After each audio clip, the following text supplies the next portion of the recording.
Motilal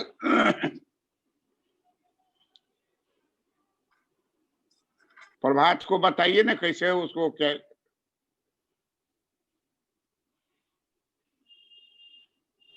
sir प्रणाम sir. खुश रहो खुश रहो।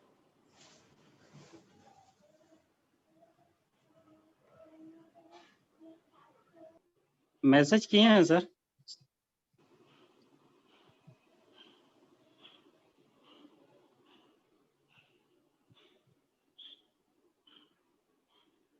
हम लोग आज पढ़ेंगे गरीबी के दुष्चक्र को तोड़ने का असंतुलित तरीका, unbalance technique to break pressure circle of poverty.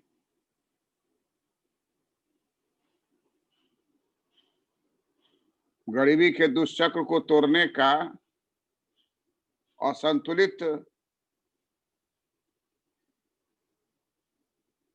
असंतुलित मॉडल।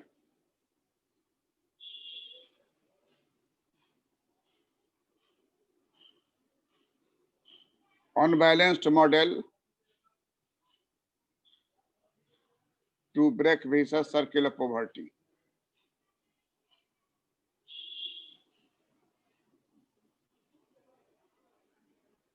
Unbalanced model to break vicious circle of poverty.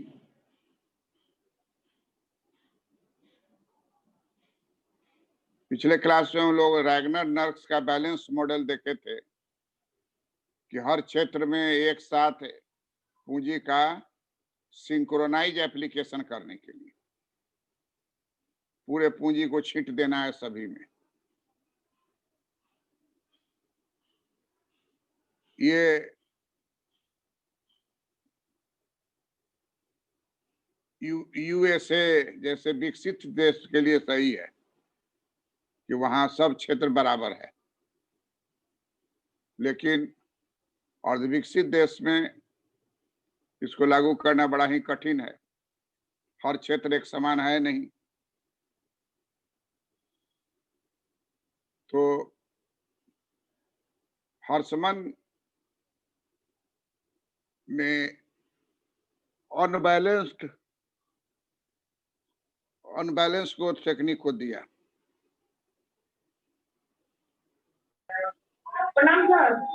खुश हो। अनबैलेंस्ड ग्रोथ टेक्निक हर्समन ने दिया। हमारे यहाँ पीसी महालनोबिस ने भी इसको स्वीकार किया। पीसी महालनोबिस ने भी अनबैलेंस्ड मॉडल को पसंद किया। अनबैलेंस्ड मॉडल का कहना है कि एक बार सभी क्षेत्रों को एक साथ विकसित नहीं किया जा सकता, इसलिए आपको चुनना पड़ेगा कि किसको अभी विकास करें और किसको स्थगित रखें।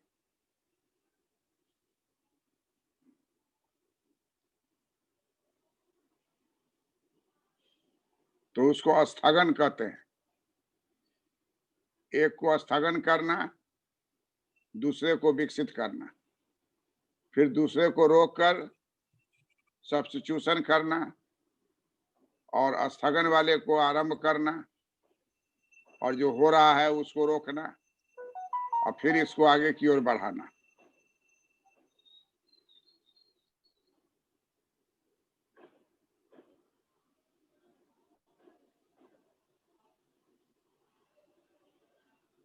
प्रभात लगता है छोड़ दिया क्या?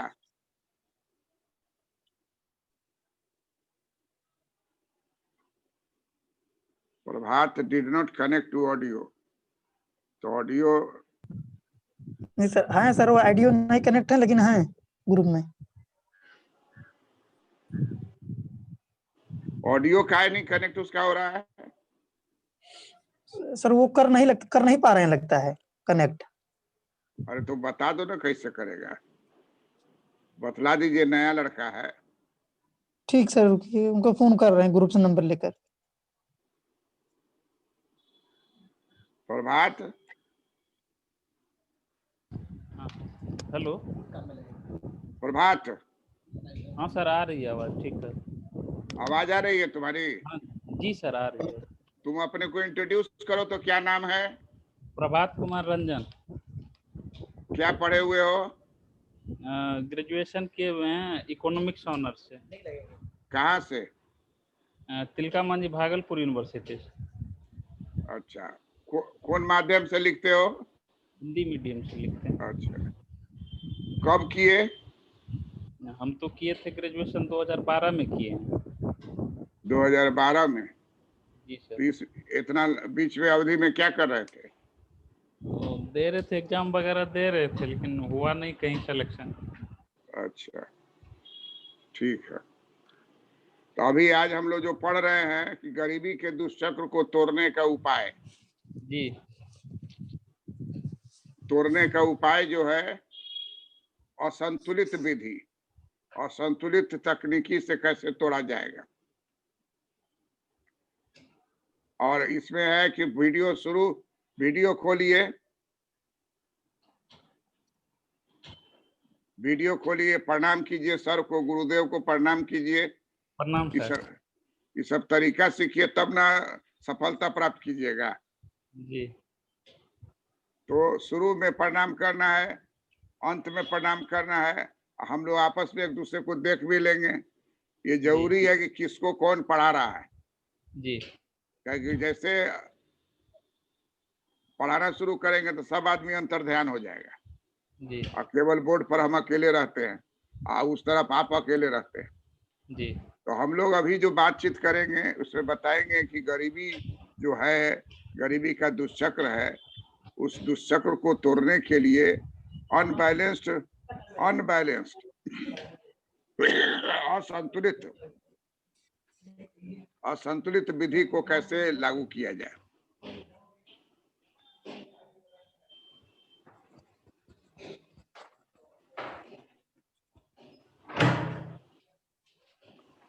म्यूट कर लीजिए।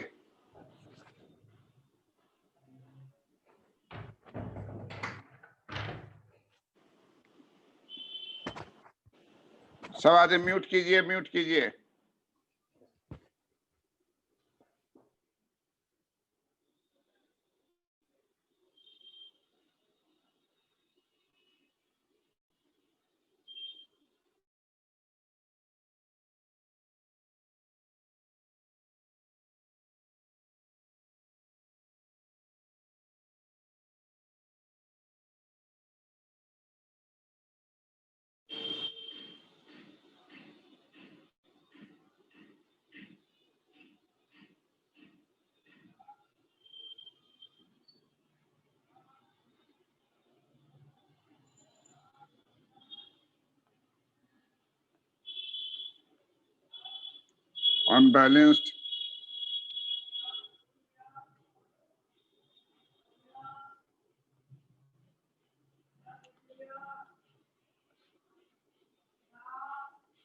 Unbalanced growth model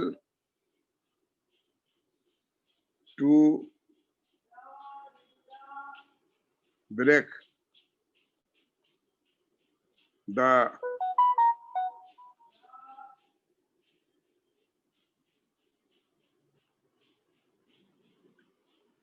vicious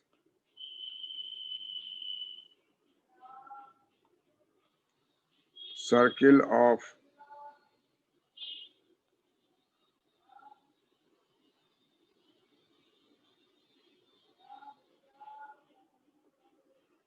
unbalanced growth model to break the vicious circle of poverty.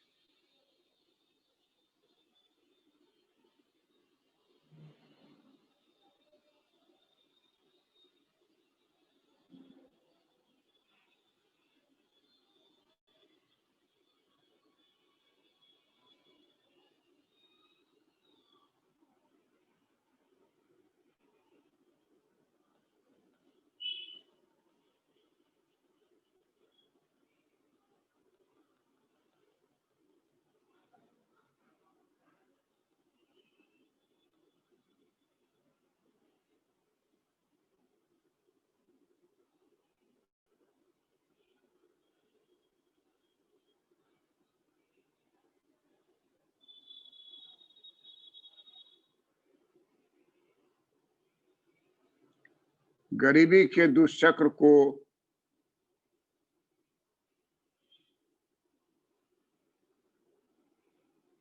तोड़ने का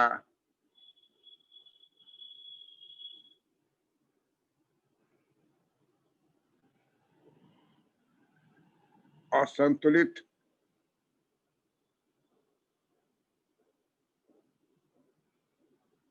विकास मॉडल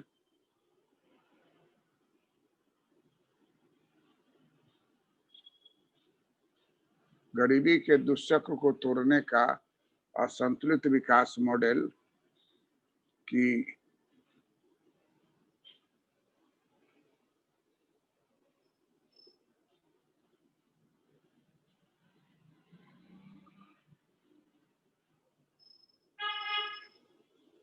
स्थापना, असंतुलित विकास मॉडल की स्थापना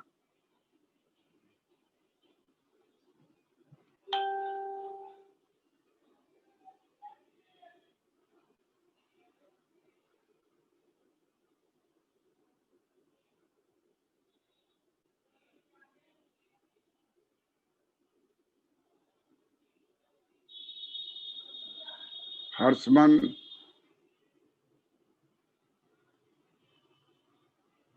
ने किया है।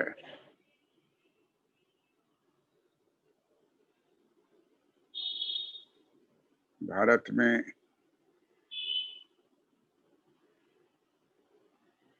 पीसी महालनोबिस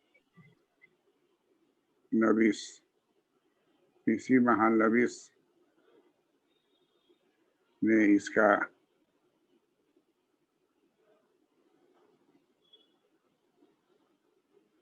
समर्थन किया है।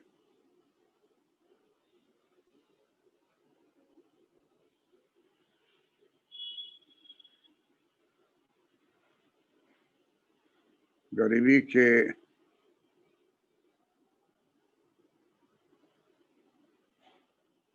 दुष्चक्र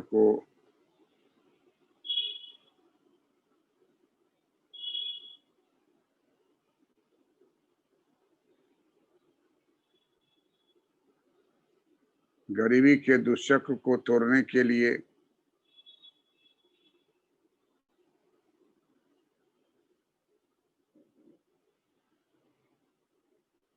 हर्षमन ने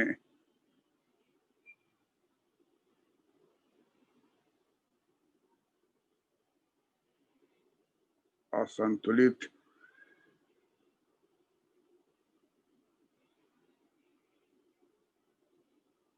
विकास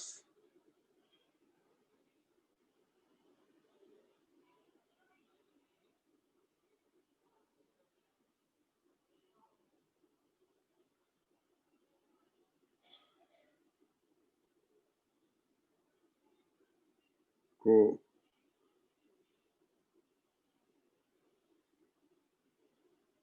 स्वीकार किया है।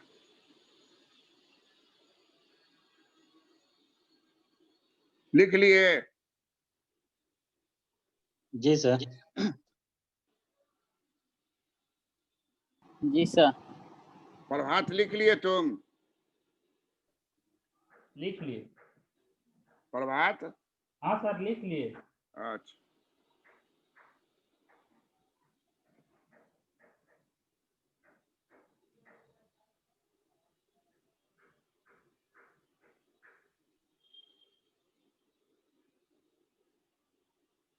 इसको बोलते एसओसी और इसको बोलते डीपीए।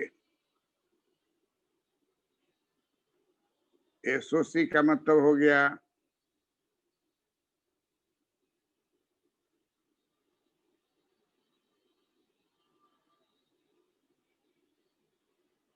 आधारभूत संरचना।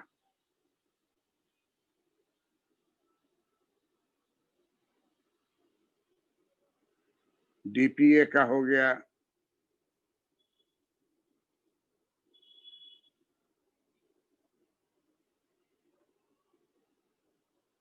Direct productive activity.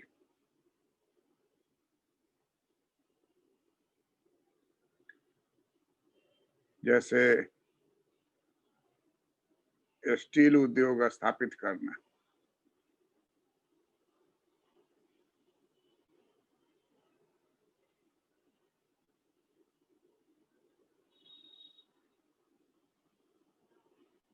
तो ये दो रास्ता है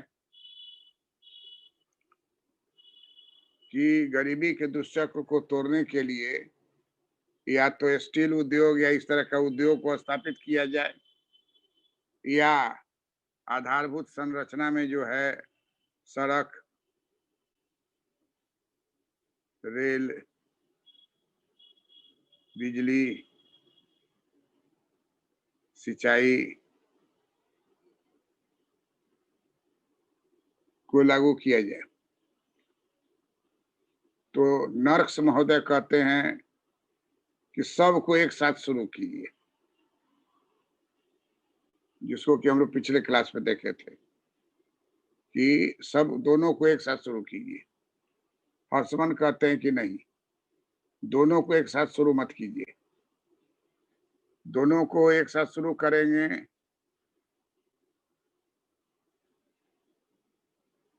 तो नर्स कहते हैं कि ए से बी, बी से सी, तो ये होगा संतुलित विकास। संतुलित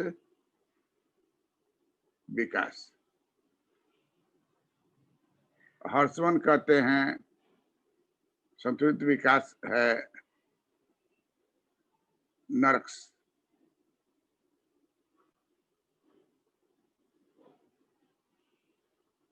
रैगनर नर्क्स संतुलित विकास कि ए से बी, बी से सी पर सीधे जाएंगे। उत्पादन हमारे का आइसोक्वांट IQ1, Q2, Q3 हो जाएगा। Q1, Q2, Q3 हो जाएगा।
संतुलित विकास मॉडल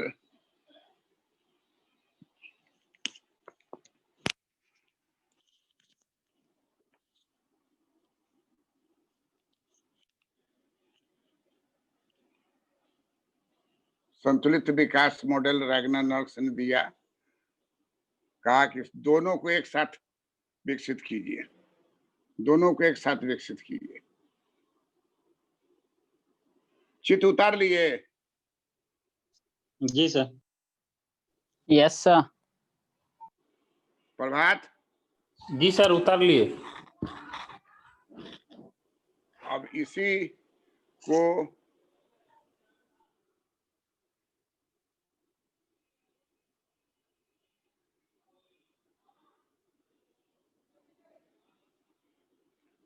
कहा कि ए से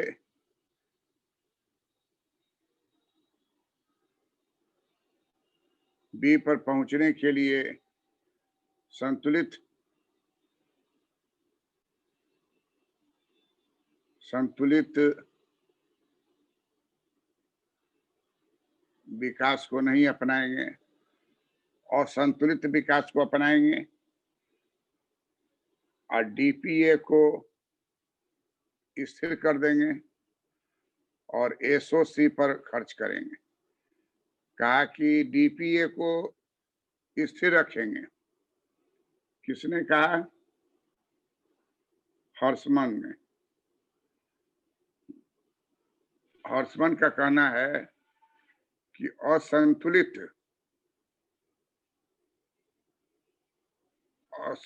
विकास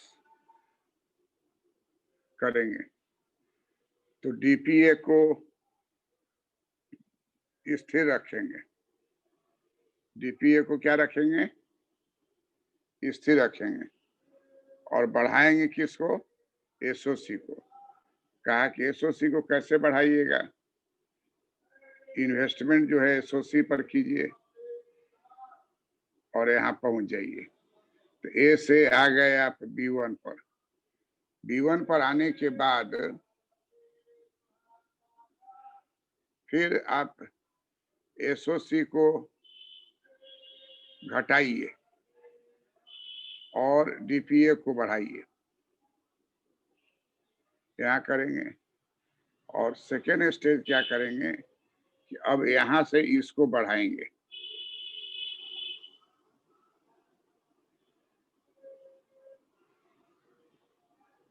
और पहुंच जाएंगे बी पर। बी पर पहुंच जाएंगे। बी पर पहुंचने के बाद फिर जो है असंतुलित विकास विधि अपनाएंगे। एसओसी को बढ़ाएंगे और बी से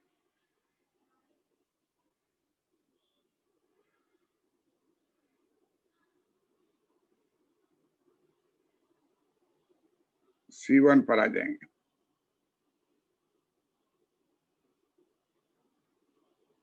और C1 पर आने का तब फिर वापस एसओसी को रोकेंगे, घटाएंगे और फंड को ट्रांसफर कर देंगे डीपीए पर और पहुंच जाएंगे सी पर। तो ए से B1, B1 से बी, बी से C1, C1 से सी। तो ये हो गया ग्रोथ। ग्रोथ भाया एसओसी।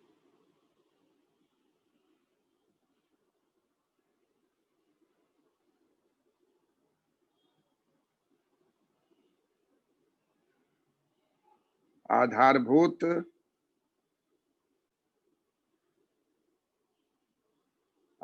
संरचना। आधारभूत संरचना के माध्यम से Q1 से Q2, Q2 से Q3 पर प्रस्थान करेगा। Q1 से Q2, Q2 से Q3 प्रस्थान करेगा। और क्या होगा? ग्रोथ भाया एसओसी। डीपीए को स्थिर रखेंगे,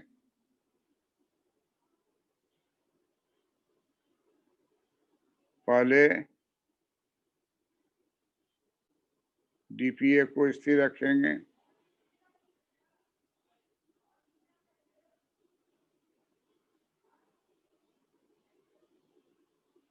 और ए से B1 पर जाएंगे। किसके माध्यम से जाएंगे? एसओसी के सर। एसओसी के माध्यम से। एसओसी के माध्यम से जाएंगे और फिर जैसे पहुंच जाएंगे Q2 पर तो फिर हम फंड को ट्रांसफर करेंगे किसकी ओर? डीपीए की ओर। तो शुरू में स्थगन हुआ, स्थिर हुआ और बाद में प्रतिस्थापन हुआ। इसको बस छोड़ के उसमें चले जाएंगे। तो स्थगन और प्रतिस्थापन। यहाँ पहले क्या होगा? स्थगन। फिर जब स्थगन करके एसओसी के माध्यम से बढ़ाएंगे, बढ़ने के बाद तब फिर जब Q1 से Q2 पर पहुंचेंगे, Q1 से Q2 पर पहुंचने के बाद, Q1 से Q2 पर पहुंचने के बाद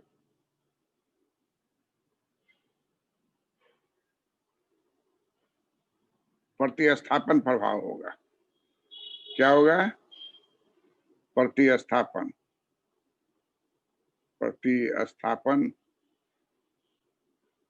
प्रभाव।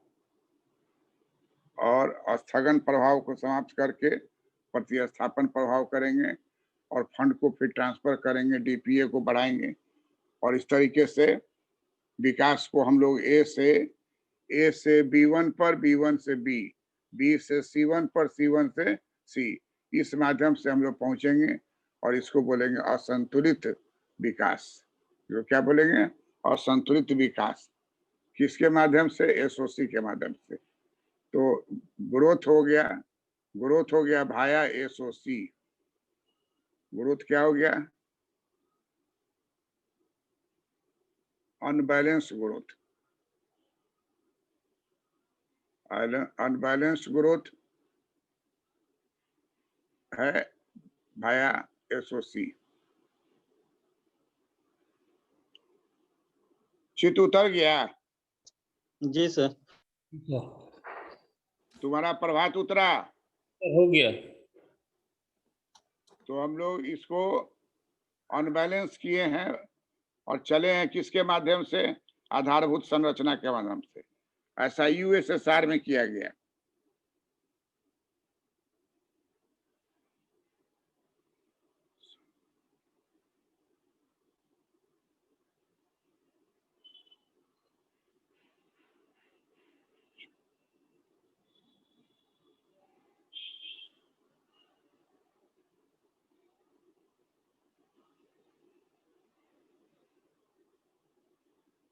आधारभूत संरचना के माध्यम से यूएसएसआर में पहले पूरा बिजली लगा दिया, पूरे यूएसएसआर में रोड डेवलप कर दिया, बिजली डेवलप कर दिया, रेल डेवलप कर दिया और तब उसके बाद डीपीए पर आया। तो हम एसओसी के माध्यम से जाएंगे। दूसरा इसका है, चित्र समाज में उतार लिए? जी सर। जी सर। अब कह रहा है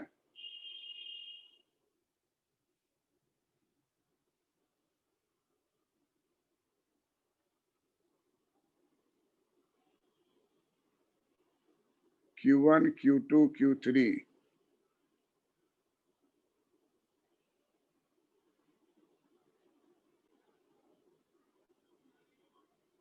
असंतुलित विकास भाया डीपीए।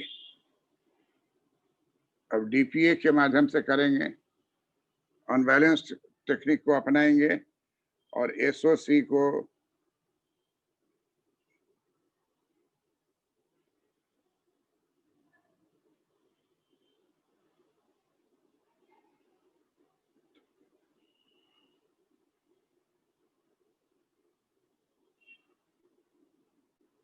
संरचना, आधारभूत संरचना जो है को स्थिर रख देंगे और डीपीए को इसको स्थगन करेंगे। पहले स्थगन किए थे डीपीए को, अब स्थगन करेंगे एसओसी को। एसओसी को स्थगन करने के बाद ए से बी, बी से सी जाना है। तो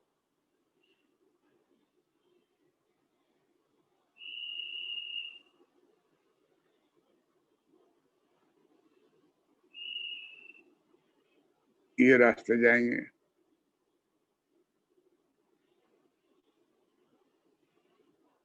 डीपीए बढ़ाएंगे, डीपीए में वृद्धि होगी।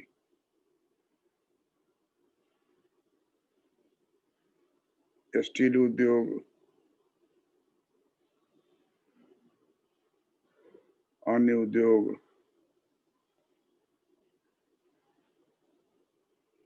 पहले विकसित होंगे।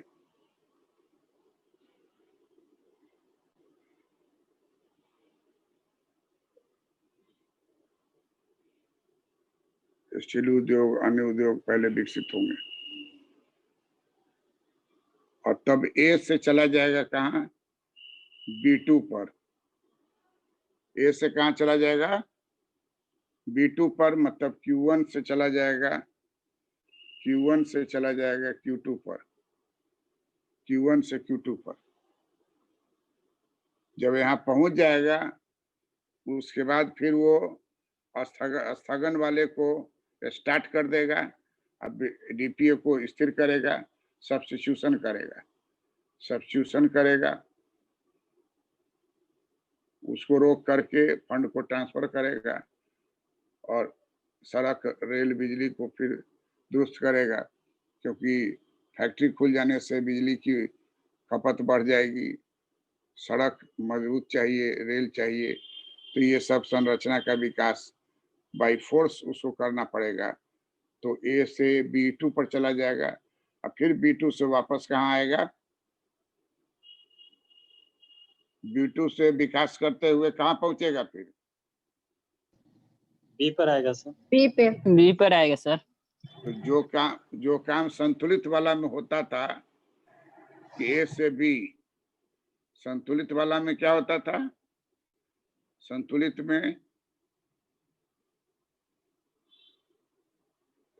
विकास जब करते थे पहले तो ए से बी पर जाते थे और दोनों को एक साथ चलाते थे। कहा कि दोनों को एक साथ नहीं चलाना है, एक को एक बार चलाइए और विकास के ऊंचाई पर ले जाइए और Q1 से Q2 पहुंचा दीजिए डीपीए के माध्यम से।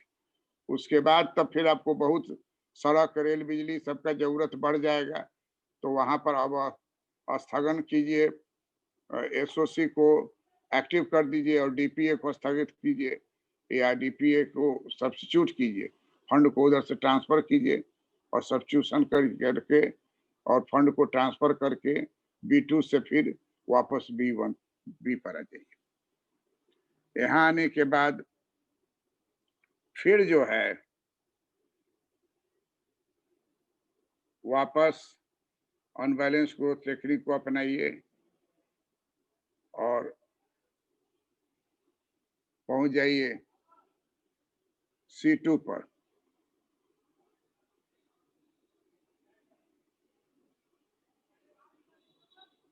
C2 पर पहुंचते ही आप Q1 से Q3 पर आ गए, Q1 से Q2 से Q3 पर आ गए।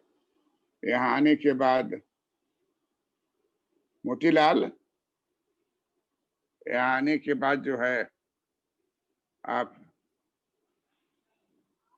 C2 आने के बाद फिर डीपीए से फंड को ट्रांसफर कीजिए, सब्स्टिट्यूट कीजिए, ट्रांसफर कीजिए, सड़क, रेल, बिजली की ओर ट्रांसफर कीजिए, फिर ट्रांसफर कीजिए, वापस आप C पर आ गए। तो इस विधि को कहेंगे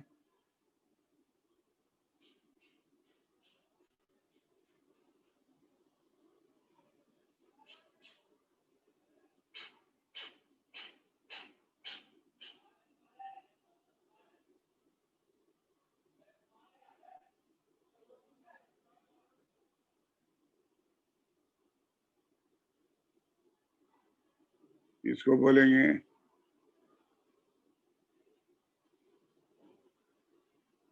growth via DPA. Growth via DPA, पहला वाला था ग्रोथ वाया एसओसी, दूसरा है ग्रोथ वाया डीपीए।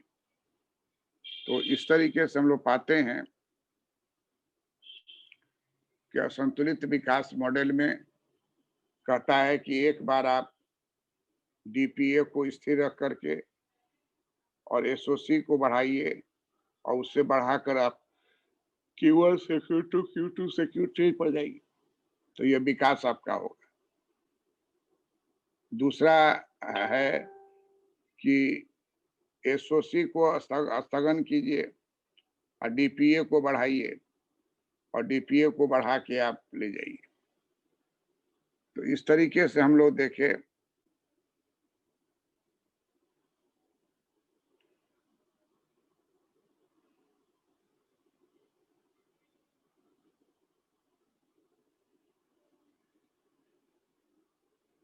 कि ए बी सी से चलिएगा तभी हो जाएगा संतुलित। लेकिन अगर आप इस रास्ते चलिएगा चाहे इस रास्ते चलिएगा,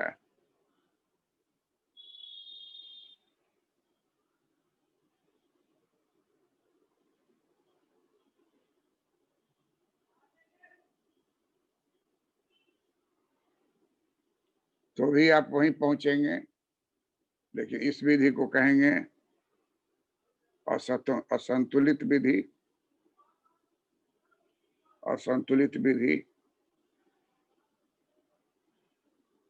फिर जब आप यहाँ पहुंच जाते हैं तो यहाँ से फिर विकास करेंगे।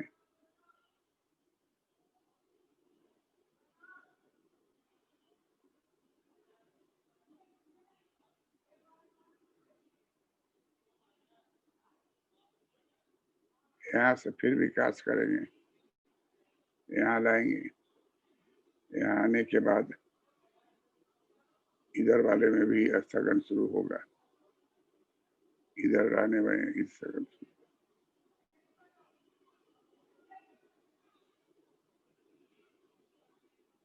ये वाला हो जाएगा ग्रोथ भाया एसओसी। इधर होगा ग्रोथ भाया डीपीए।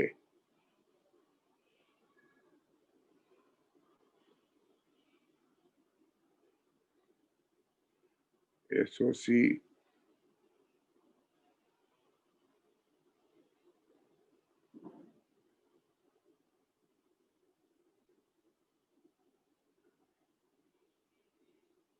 आधारभूत संरचना।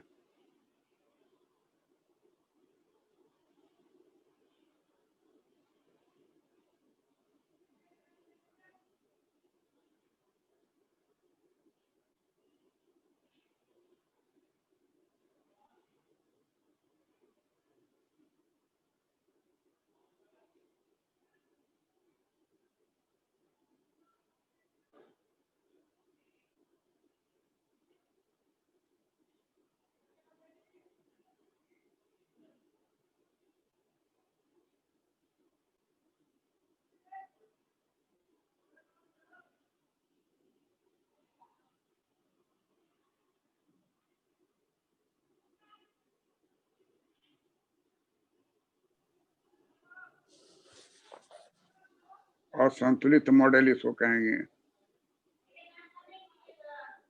और ये संतुलित मॉडल।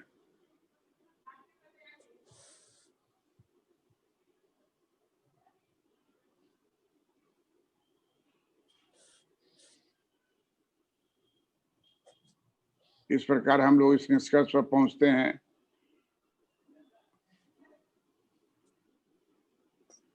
कि आर्थिक विकास जी। के लिए। हाँ सर ये डीपीए होगा ना, कहाँ? स्टील उद्योग के ऊपर, स्टील वाईएच पर। हाँ डीपीए। डीपीए तो लिखे ही हुए, डीपीआई लिखा गया है। हाँ सर। पीछे में ठीक है ना? ठीक है सर। पीछे के चित्र में देखो तो ठीक है सर। उसमें सही है। यहाँ भी, यहाँ डीपीए तो लिखे।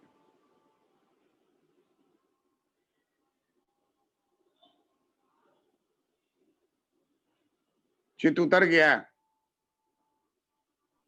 जी सर। जी सर।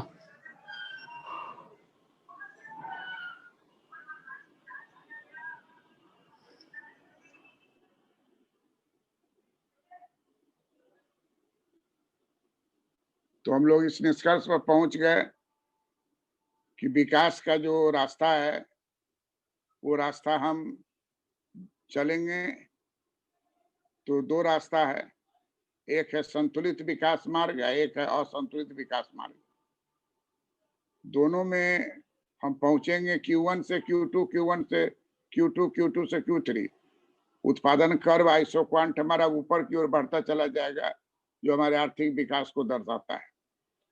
लेकिन रैगनर नर्क्स ने संतुलित विकास में कहा कि सारा फंड को एक साथ दोनों क्षेत्रों में छींट दीजिए और छींट करके और सभी को एक साथ विकसित कीजिए।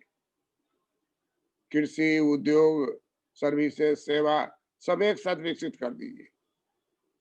लेकिन इसमें पूंजी को छींट भले दीजिएगा, लेकिन छींटने के बाद कितना उसका इफेक्ट होगा, वो हो सकता है कि अपर्याप्तता के कारण कहीं भी कोई विकास नहीं हो।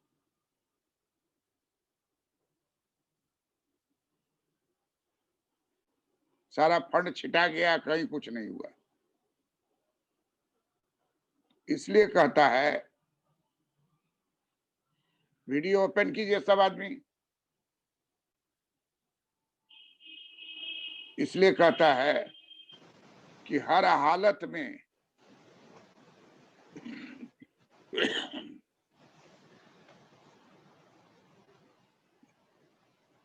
यूएसएसआर ने बैलेंस्ड विधि को रिजेक्ट कर दिया। म्यूट करो, म्यूट करो, म्यूट करो, अनित म्यूट करो। तो इसलिए यूएसएसआर ने रिजेक्ट कर दिया और 1917 से 1990 तक यूएसएसआर में तेजी से विकास हुआ और वो विकसित देश बन गया, क्योंकि उसने अनबैलेंस ग्रोथ टेक्निक को अपनाया। पहले भाया एसओसी सारे जगहों पर वो बिजली लगवा दिया, इंफ्रास्ट्रक्चर डेवलप कर दिया, और उसके बाद जो है उद्योग की स्थापना किया। 1600% स्टील का उत्पादन बढ़ गया और इतने तेजी से विकास हुआ कि 1933 में जब सब जगह महान मंदी था तो यूएसएसआर में रोजगार की उपलब्धता थी। वहां वैकेंसी पूरा था, आदमी कम और जॉब ज्यादा, क्योंकि अनबैलेंस टेक्निक से वो चला। तो इस तरीके से हम लोग पाते हैं कि आर्थिक विकास करके हम गरीबी के दुष्चक्र को तोड़ेंगे। गरीबी का दुष्चक्र क्या है? निम्न प्रति व्यक्ति आय, शुरू यहीं से होता है। निम्न प्रति व्यक्ति आय, निम्न प्रति व्यक्ति बचत, निम्न प्रति व्यक्ति उपभोग, निम्न विनियोग, निम्न प्रति व्यक्ति विनियोग, निम्न पूंजी निर्माण दर, फिर निम्न प्रति व्यक्ति आय। तो ये चक्र चलता है गोल गोल गोल गोल गोल गोल। अब इस चक्र को तोड़े कैसे? कहा कि इस चक्र को तोड़ने का एक ही उपाय है कि आप डीपीए को स्थिर रख के एसओसी को बढ़ाइए और फिर एसओसी को प्रतिस्थापित कीजिए फंड को, और तब फिर डीपीए को बढ़ाइए। फिर डीपीए बढ़ाने के बाद आप Q1 से Q2 पर जब आप जाते हैं, फिर एसओसी को बढ़ाइए, फिर एसओसी को बढ़ाने के बाद स्थगन कीजिए, प्रतिस्थापन कीजिए फंड का। तो इस तरीके से अनबैलेंस्ड विधि से भी आप ए से बी, बी से सी पर जा सकते हैं, और बैलेंस्ड टेक्निक से भी ए से बी, बी से सी पर जा सकते हैं। जिस कंट्री के लिए जो टेक्निक उपयुक्त है उसका उपयोग करेगा। और इस तरीके से जो हमारा उद्देश्य है कि गरीबी के दुष्चक्र को तोड़ना, उसको तोड़ेंगे। कहा कि गरीबी के दुष्चक्र को तोड़ने के लिए विनियोग चाहिए। विनियोग के लिए आजकल चला हुआ है LPG, liberalisation, privatisation, globalisation. Liberalisation का मतलब होता है कि जितने भी कानून हैं उसका निरीक्षण कीजिए और जो कानून बाधक कानून है उसको हटाइए। जिस कानून से, जिस अधिनियम से आर्थिक विकास में बाधा उत्पन्न होती है उसको हम दूर कर देंगे, उसको अमेंडमेंट कर देंगे, उसको पूर्णतः समाप्त कर देंगे। इसी को कहा जाता है उदारीकरण। उदारीकरण के अंतर्गत उन सारे नियमों को बदल डालिए जो आपके आर्थिक विकास के मार्ग में बाधा उत्पन्न करता है। उसके बाद आता है निजीकरण। अभी भारतवर्ष इसी फेज से गुजर रहा है। आप देख रहे हैं 100 ट्रेन जो है निजी क्षेत्र में चलाया जा रहा है।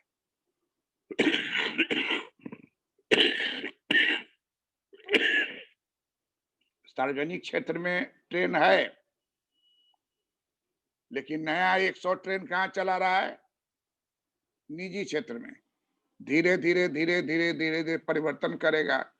अंत में आप देखिएगा स्टेशन पर टाटा का ट्रेन गुजर रहा है, बिरला का ट्रेन गुजर रहा है, अंबानी का ट्रेन गुजर रहा है। जिस ट्रेन में आपको जाना है जाइए, क्योंकि सरकार के पास इतना अधिक कार्य हो गया है पॉपुलेशन के बढ़ने से कि अब सब काम सरकार ही करेगी, ये संभव नहीं है। आपको निजी क्षेत्र को सही मायने में विकसित करना होगा। कंट्रोल सरकार करेगी, रेगुलेशन सरकार करेगी, लेकिन सब काम सरकार ही कर दे, ये अब संभव नहीं है। 133 करोड़ जनसंख्या है, इसलिए आप देखिएगा सैकड़ों ट्रेन जो है निजी क्षेत्र में वो धीरे धीरे खोला जा रहा है। एयर कंडीशन ट्रेन बनाया जा रहा है। तो कहता है कि निजीकरण दूसरा स्टेज है। पहला स्टेज है लिबरलाइजेशन, माने उदारीकरण। उदारीकरण के स्टेज को पार कीजिएगा। भारतवर्ष में 1500 कानून को रद्द किया गया है या उसमें अमेंडमेंट किया गया है, सुधार किया गया है, ताकि ये बाधक तत्व के रूप में काम नहीं करे। तो 1500 कानून को उदारीकरण के अंतर्गत रद्द किया गया है या संशोधित किया गया है, ताकि विकास के कार्य में बाधा नहीं। दूसरा है निजीकरण। निजीकरण का मतलब होता है कि सार्वजनिक उपक्रम को के शेयर को निजी क्षेत्र से बेच दिया जाए।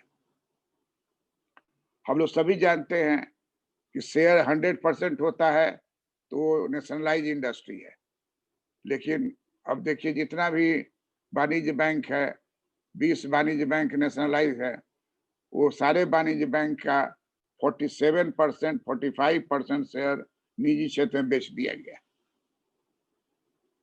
है। वो नेशनलाइज, लेकिन 45% उसका शेयर बेच दिया गया निजी क्षेत्र को। तो अब उस पर नजर है, उसमें जो बाधक तत्व है उसके ऊपर विचार करती है। तो निजीकरण का मतलब होता है कि सरकार अपने शेयर को जो 100% लेके बैठी हुई है, उसके जगह 51%, 55% भी शेयर इसको रहेगा, तो पूरा कंट्रोल इसके हाथ में रहेगा। अब फंड जो है निजी क्षेत्र का उपयोग में आ जाएगा। निजी क्षेत्र के आने से कई तरह की कुशलता भी बढ़ेगी, क्योंकि निजी क्षेत्र वाला बराबर लाभ की ओर जाता है। तो इस तरीके से एक बदलाव आएगा। और निजीकरण, उदारीकरण, निजीकरण के बाद आता है थर्ड, वैश्वीकरण। वैश्वीकरण का मतलब हो गया कि पूंजी बाहर से आएगा तो वो वैश्वीकरण का प्रभाव होगा। कानून को आप इतना सुगम कर दीजिए कि जितने भी बड़े बड़े पूंजीपति बाहर के हैं वो भारतवर्ष में विनियोग करें। ऐसा होगा अगर, तो इसी को उदारीकरण, निजीकरण और वैश्वीकरण कहते हैं। इस रास्ते से चल के विकास के गति को हम लोग प्राप्त करेंगे। और ए से बी और बी से सी डायरेक्ट नहीं जाके ए से B1, B1 से बी, ए से B2, B2 से बी, फिर बी से C1 टू फिर C1 से सी, या बी से C2, C2 से सी। तो विकास का ये दो विधि है। That's all. Thank you. Thank you sir. प्रणाम सर। प्रणाम सर। खुश रहिए, खुश रहिए, खुश रहिए। गुरु जी खुश रहिए। प्रणाम।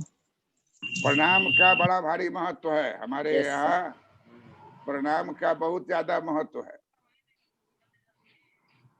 और ये दिल को दिल से जोड़ता है, आंख को आंख से जोड़ता है। इसलिए हम लोग सभी एक दूसरे की सफलता का कामना करें। Yes, sir. Okay, thank you. सब प्रणाम। Thank you sir. Thank you, sir. बाप है ना बाप।